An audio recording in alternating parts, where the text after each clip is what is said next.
No niin, moro, tässä videossa mä esittelen mun kalapakia. 3 hyllyden Planon pakki. Ylhäällä kaukilippuja, kaiken näköisiä minnow spoon.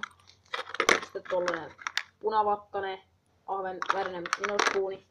Sitten on kaiken tyyppisiä räsäne. Tossa oli toi Professor. Sitten on vähän kaikenlaisia tollasta. Sitten tossa on vähän uistelukuvia kautta vaappuja. Pikkusia. Sitten niin tossa on Bomber Merimetso, sitten tossa on Jesse ja tosta mä en tiedä, sitten tuo Rapalan taisi olla Countdown ja sitten on vähän halvempia ja tossa on Hiloja keskellä. Tossa on Rapalan noita alkuperäisiä ja sitten tuo Angry Birds vaappuja. Jigejä nyt ei oo niin paljon kuin en niillä kalasta, pari perhoa.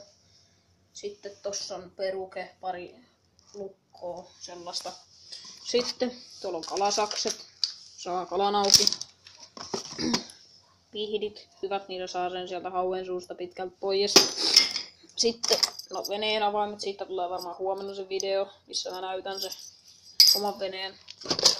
Sitten tollanen puukko, hyvä kalapuukko. Ja ikana tuolla on tollanen pikkunen flippapakki. Siellä on kalikokottia, sellaista jalokalaa. Sitten on tuolla lottopete, petelottoa. Vähän tuollaista sekalaista. Sitten tossa on kans sekalaista. Tuo on mepsei. Ja tuolla on noita kalalikkoja. Se on tommonen pikkunen. Noin. Sitten huomenna tulee varmaan video josta veneestä. Ja sitten isoin kala mitä mä oon saanut on 9,3 kiloinen hauki. Mutta tykäkkää ja tilakkaa kaikkea muuta. Sanokaa, jos haluatte lisää niitä videoita, niin mä pistän. Juu, se olisi moro.